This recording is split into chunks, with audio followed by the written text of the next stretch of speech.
जिसके सांसों में रहता है शाश्वत शांति का स्पंदन, उस महाप्रज्ञ को वंदन, उस महाप्रज्ञ को वंदन। सत्य अहिंसा अनेकांत को अर्पित जिसका तन मन, उस महाप्रज्ञ को वंदन, उस महाप्रज्ञ को वंदन। जिसके सांसों में रहता है शाश्वत शांति का स्पंदन, उस महाप्रज्ञ को वंदन, उस महाप्रज्ञ को वंदन।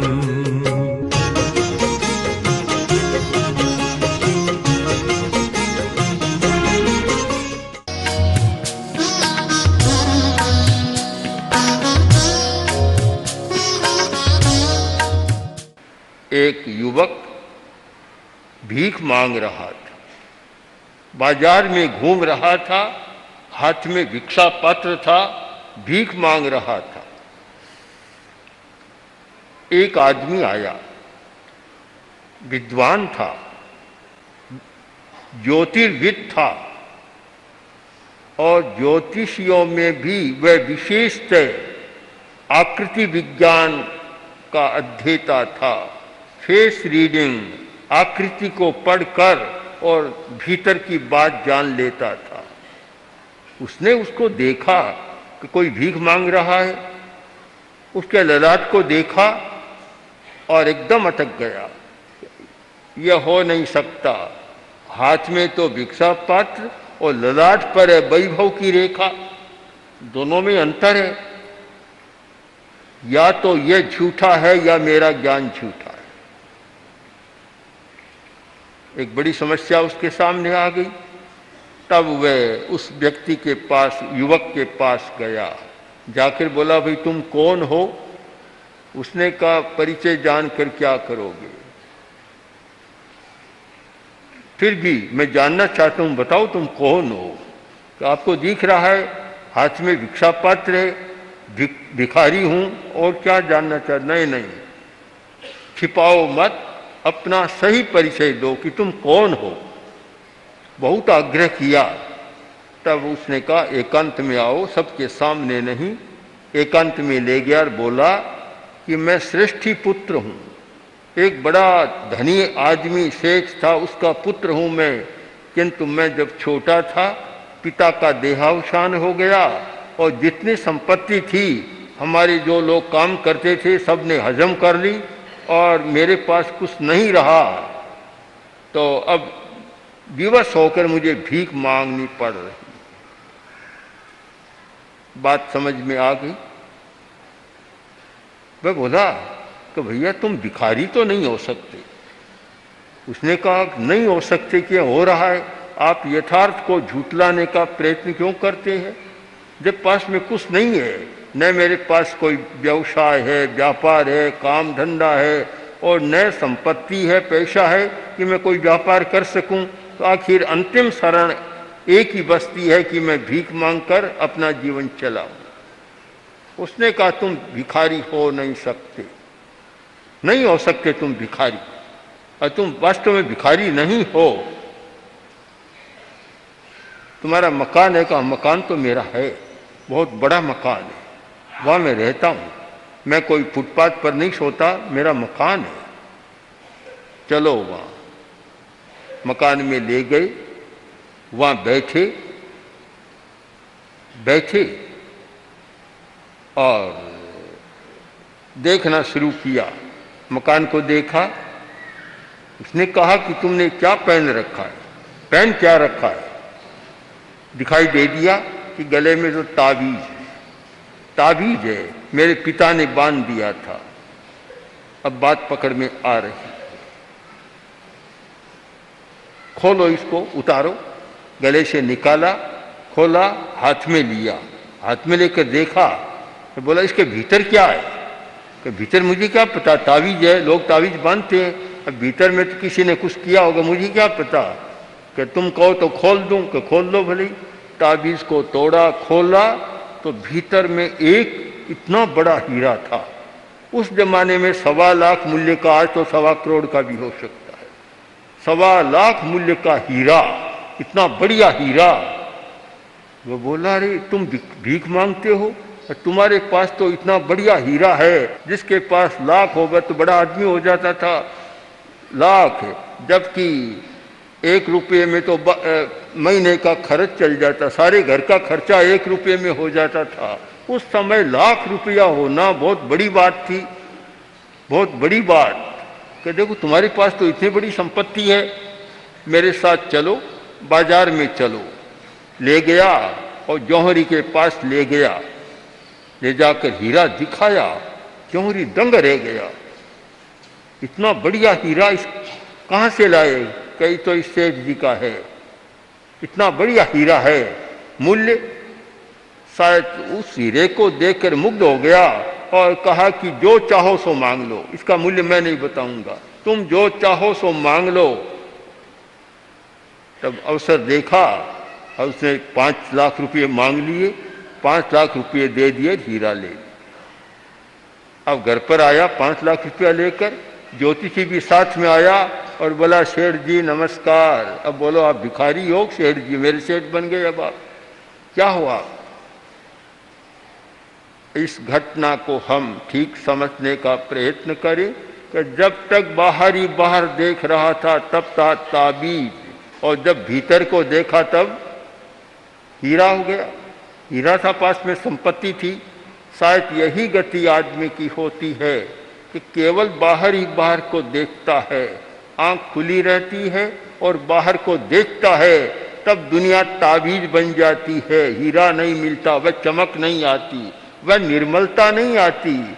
और जब भीतर देखता है तो लगता है अरे गरीबी है ही नहीं, दरिद्रता है ही नहीं, भिखारीपन है नहीं, भीतर तो अथाह संपदा, अपार संपदा है। अपने भीतर कितनी बड़ी संपदा है। हम भीतर की संपदा को भी समझने का प्रयत्न करें, केवल बाहर ही बाहर की संपदा में न रहें, भीतर में है वो उसे समझने का प्रयत्न करें। छोटे विद्यार्थी को, छोटे बच्चे को शुरू से ही समझा दिया जाए कि देखो, एक तुम्हारी बाहर की दुनिया है और एक तुम्हारे भीतर की दुनिया है। बाहर की दुनिया में पैसा है, मकान है, रोटी है, पानी है, धन है, और आगे जाएं तो धन को लेकर लड़ाइयाँ हैं, झगड़े हैं, कलह है, कदाग्रह है, युद्ध है और बहुत सारी समस्याएं हैं। भीतर की दुनिया में जाओ, वहाँ रोटी नहीं है, पानी नहीं है, वहाँ पैसा भी नहीं है। और पैसा नहीं है इसका मतलब कि न कोई लड़ाई, न कोई झगड़ा, न कोई कलह कदाग्रह, कुछ भी नहीं, केवल शांति, केवल शांति। शांति, शांति को भंग करने वाले तत्व तो बाहर की दुनिया में है। आदमी खोजता है शांति और खोजता है बाहर की दुनिया में। बाहर की दुनिया में तो शांति है ही नहीं, सब जगह अशांति का लेख लिखा हुआ है। और फिर शांति कहाँ से मिलेगी? शांति मिलेगी भीतर। भीतर, भीतर देखना जिसने शुरू कर दिया, अनुभव के स्तर पर आ गया। बहुत प्रचलित शब्द है कि भीतर देखो और रियलाइज करो। रियलाइजेशन यानी आत्मानुभूति, भीतर की अनुभूति करो। तो भीतर की अनुभूति एक अलग होती है। मुझे याद है जैन विश्व भारती तुलसी अध्यात्म नीडम में प्रेक्षा ध्यान का शिविर में बहुत लोग ध्यान कर रहे थे। एक बहुत प्रबुद्ध व्यक्ति, बड़ा अधिकारी, आईएएस ऑफिसर की कैडर का एक बड़ा अधिकारी भाग ले रहा था। जब शिविर पूरा हुआ, मैंने पूछा, बोलो कैसे रहा? बोला, जब आया था मेरी अवस्था भिन्न थी और आज मैं अलग रूपांतरण करके जा रहा हूं। मैं बता नहीं सकता कि भीतर में कितना है, मैं कल्पना भी नहीं कर सकता था कि हमारे भीतर इतना कुछ है। जब मैंने स्वयं प्रयोग किया तो मुझे पता चला कि भीतर में कितनी हमारी संपदा है। अगर 10 वर्ष के बच्चे को भीतर की दुनिया से भी परिचित करा दिया जाए, उससे संबंध जोड़ दिया जाए कि केवल बाहर में मत रहो, बाहर में तो रहना पड़ता है, क्योंकि शरीर है इसलिए बाहर में तो रहना पड़ेगा। शरीर है बाहर और चेतना है भीतर। हम केवल शरीर के साथ ही रहें, अच्छा नहीं होगा। चेतना के साथ भी रहें, हम दोनों का साथ निभाएं। शरीर के साथ तो रहना पड़ता है, इसलिए शरीर के साथ रहें, और चेतना के साथ हमें रहना चाहिए, इसलिए चेतना के साथ रहें। जो व्यक्ति शरीर के साथ भी रहता है और चेतना के साथ रहता है, वह संतुलित जीवन जीता है और आनंद का जीवन जीता है, आनंद का जीवन।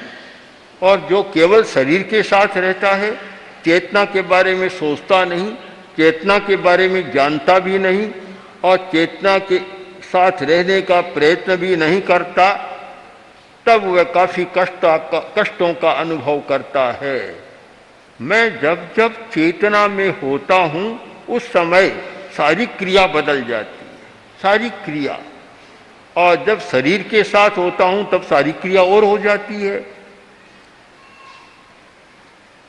हम चेतना के साथ रहना भी सीखें, और चेतना के साथ रहने के लिए हमें भावक क्रिया का उपयोग करना चाहिए। भावक क्रिया, भावक क्रिया चेतना के साथ रहने की साधना है। यानी आप जो भी काम करें, जो भी करें, मन उसमें लगा रहे। इसका मतलब कि आपने वर्तमान में जीना सीख लिया। जो भी काम करें मन उसमें है, मन उसमें लगा हुआ है, तो मन की चंचलता कम हो गई। उस स्थिति में भीतर की चेतना प्रकट होती है। जब तक मन की चंचलता है, चेतना प्रकट नहीं होती। चंचलता उसको आने नहीं देता, बाहर आ ही नहीं सकती। वह चंचलता में आप स्वयं अनुभव कर लें कि तालाब या नदी के पास जाकर खड़े हुए, और नदी शांत है, तालाब का पानी शांत है, आप मुंह डाले, आपका मुंह दिखाई दे देगा। और उसमें एक पत्थर डाल दें, ढेला डाल दें, ढेला डालें और पानी अशांत हो जाएगा, तरंगें उठेगी, फिर मुंह देखें, आपको दिखाई नहीं देगा। दर्पण को भी आप हिलाएं, शीशे को हिलाएं, आपको मुंह दिखाई नहीं देगा। शीशा स्थिर है, आप मुंह देख सकेंगे। और शीशे को हिलाते रहें, मुंह दिखाई नहीं देगा, और दिखाई देगा तो कभी टेढ़ा मेढ़ा लकीरें कुछ बन जाएगा। मन की चंचलता जब तक अधिक है, तब तक चेतना प्रकट नहीं होती, वह भीतर ही रहती है। और जब मन की चंचलता कम होती है, मन शांत होता है, उस स्थिति में हमारी चेतना प्रकट होती है। एक आदमी खा रहा है, भोजन कर रहा है, यह शरीर की क्रिया है। उस अवस्था में भी अगर मन कहीं दौड़ता है, चक्कर लगा रहा है, बहुत लोगों को पता ही नहीं लगता, खाने के बाद पूछते हैं मैंने आज रोटी खा ली क्या, मैंने आज हाथ धोया कि नहीं, रोटी खाकर भूल जाते हैं। आदमी भूल जाता है, क्योंकि इतना भूलता है आदमी चंचलता के कारण कि ध्यान ही नहीं रहता, भूल जाता है। राजस्थान में कहा जाता है, बारठ जी आए, बारठ जी आकर बोले ठाकुर साहब आपकी रानियां कितनी है, रानियां कितनी है। ठाकुर बोला थोड़ी देर ठहरो, थोड़ी देर, कामदार आ जाता है। कामदार कहलाते थे उनके काम करने वाले, कि कामदार आ जाता है फिर बताऊंगा। उसने कहा कामदार क्या करेगा, कि मुझे याद नहीं है कि मेरी रानियां कितनी है, कामदार से पूछकर आपको बताऊंगा कि रानियां कितनी है। इतनी बात को भी भूल जाता है। जिस व्यक्ति में जितनी ज्यादा चंचलता, वह उतना ही जल्दी भूल जाता है, भुलक्कड़ हो जाता है, उसको पता नहीं लगता। चंचलता को जितना कम करेंगे, तब भीतर की चेतना को बाहर आने का मौका मिलेगा, अन्यथा चेतना बाहर आ नहीं सकती। प्रेक्षा ध्यान का प्रयोग मानता हूं कि एकाग्रता को साधने के लिए, चंचलता को कम करने के लिए जितने प्रयोग सामने आ रहे हैं, मैं किसी गर्भोक्ति में नहीं जाता, न अतिशयोक्ति करना पसंद करता, पर बहुत सारी जो पद्धतियां चल रही है, शायद प्रेक्षा ध्यान के बहुत सीधे सरल प्रयोग मन की चंचलता को कम करने में बड़े उपयोगी सिद्ध हो रहे हैं और बहुत बड़ी सिद्धि मिल रही है। जोधपुर में हमारा शिविर था प्रेक्षा ध्यान का। 2 युवक आए शिविर के बीच में ही, आकर बोले कि हम शिविर में रहना चाहते, रह सकते हैं या नहीं? मैंने कहा रह सकते हो, कोई आपत्ति नहीं। बोले कि एक पहले ही हम बता दें कि हमारा मन 1 मिनट भी टिकता नहीं, हम रहें या न रहें। मैंने कहा नहीं टिकने वाले ही तो शिविर में आते हैं, टिकता है वही आएंगे ही क्यों? जिनका मन चंचल नहीं है उन्हें शिविर में आने की जरूरत क्या है? जिनका मन चंचल है वही तो शिविर में आते हैं, रह सकते हो। दोनों युवक रह गए, कलकत्ता से आए थे और रह गए। 1 दिन अभ्यास किया, 2 दिन किया, 3 दिन किया। 3 दिन के बाद तो उनकी स्थिति यह बनी कि 1 घंटा का प्रयोग कराया जाता और जब समाप्ति के समय अर्हन्ते शरणम पवज्जामि, सिद्धे शरणम पवज्जामि, शरण सूत्र का उच्चारण होता, तब आंख खोलते।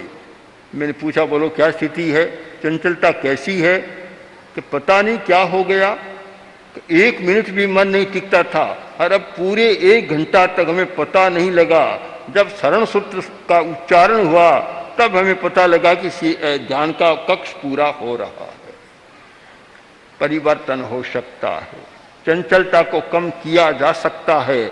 अगर विधि के अनुसार अभ्यास करें तो हो सकता है, और अभ्यास सम्यक न हो तो पूरे जीवन में भी नहीं हो सकता। कई लोग आते हैं और कहते हैं 50 वर्ष हो गए ध्यान करते करते मन नहीं टिक रहा है। मैंने कहा विधि क्या है जानते हो? कि विधि तो नहीं जानते। अब विधि नहीं जानते, चाबी को घुमाना नहीं जानते, चाबी को, तब भला मन कैसे टिकेगा? ताला कैसे खुलेगा? आदमी, गांव का आदमी गया और उस बिजली के सामने खड़ा हो गया, बिजली को बुझाना था, फूंक मारने लगा। अब बोला फूंक मारने से बिजली कैसे बुझेगी? खड़ा खड़ा कर रहा है। इतने में कोई आदमी आया, होटल का वेहरा भी आ गया। बोला अरे क्या कर रहा है?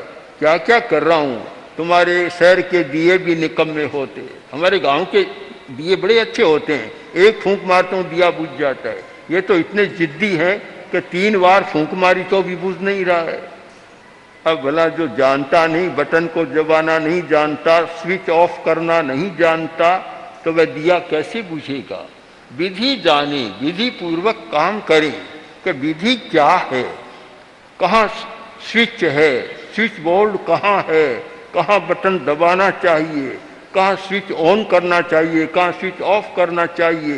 ये सारी बात को जाने तब मन की चंचलता को कम किया जा सकता है। और विधि को न जाने तो बैठे रहो बैठे रहो, वह चंचलता कम नहीं होगी और कभी कभी तो और ज़्यादा बढ़ जाती है। हमें विधि का ज्ञान होना जरूरी है। चाबी हाथ में आए, चाबी को घुमाना जाने, बटन को दबाना जाने और बिलोना भी घी चलाना जाने, सब जाने तब तो ठीक है। नहीं जाने, एक कोई नई लड़की है या नया आदमी है, रसोई करने बैठ गया और कभी सीखा नहीं कि फलका कैसे होता है, आटा गूंद कर रख दिया, बनाएगा तो लोइया बन जाएगा, फलका कभी नहीं बनेगा। भला छोटी छोटी हर बात के लिए अभ्यास करना होता है, सीखना होता है। अभ्यास किए बिना वह भी नहीं आता, तो भला कोई अभ्यास ही नहीं करे। और विधि पूर्वक न करें तब कैसे होगा। विद्यार्थी भी पढ़ते हैं, एक सिस्टम है। पहली कक्षा में आए, प्रारंभ में वर्णमाला पढ़ी, वर्णमाला ए का क्या होता है, आ का क्या होता है, विधि पूर्वक पढ़ते चले गए, तब तो ठीक है। और विधि पूर्वक नहीं पढ़ा, कभी विद्यालय में नहीं गया, विधि पूर्वक पढ़ा नहीं और अचानक एमए का फॉर्म भर दिया, तो कैसे होगा। प्रारंभ से चलो, प्रारंभ से ए आ वर्णमाला से प्रारंभ करो, क ख ग डा से प्रारंभ करो, पहला पाठ पढ़ो। चंचलता को कैसे कम किया जा सकता है। मैं मानता हूं जिस व्यक्ति ने श्वास के स्विच बोर्ड को समझ लिया, हमारी चंचलता को मिटाने का, एकाग्रता को साधने का सबसे बड़ा स्थान है श्वास। जिस व्यक्ति ने सम्यक श्वास लेना सीख लिया, लंबा श्वास, कायोत्सर्ग की मुद्रा में बैठ गया, शरीर बिल्कुल स्थिर और शांत, बिल्कुल सीधा, समकाय समग्रीव। गीता का पद बहुत सुंदर है कि समकाय समग्रीव, शरीर सारा सीधा, रीढ़ की हड्डी सीधी, गर्दन सीधी, इस मुद्रा में बैठ गया और फिर शिथिलीकरण, शरीर की चंचलता को छोड़ दिया, कायोत्सर्ग की मुद्रा में बैठ गया और अब लंबा श्वास लेना शुरू किया कि श्वास लंबा लेना, लंबा छोड़ना। लंबा लेना है, छोटा श्वास नहीं लेना। छोटा श्वास हमारी शक्ति को नष्ट करता है। लंबा लिया, लंबा श्वास छोड़ा। सामान्यतः आदमी 1 मिनट में 15 श्वास लेता है और जब छोटा श्वास लेता है, जब गुस्से में होता है श्वास छोटा हो जाता है, आवेश में होता है श्वास छोटा हो जाता है, उस समय 1 मिनट में 15, 20, 30, 40, 50 तक चली जाती है संख्या। अब जितना छोटा श्वास, जीवनी शक्ति उतनी कम हो जाएगी। लंबा श्वास 1 मिनट में 15 का सामान्य नियम है और अगर हम अभ्यास करें तो 1 मिनट में 8 श्वास, 4 श्वास, 2 श्वास और अच्छा अभ्यास हो जाए तो 1 मिनट में 1 श्वास।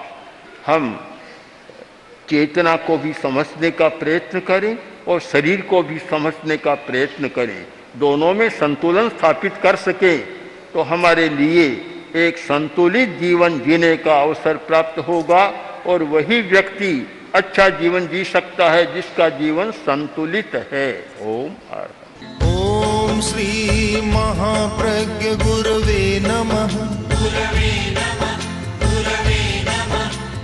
ओम श्री महाप्रज्ञ गुरवे नमः।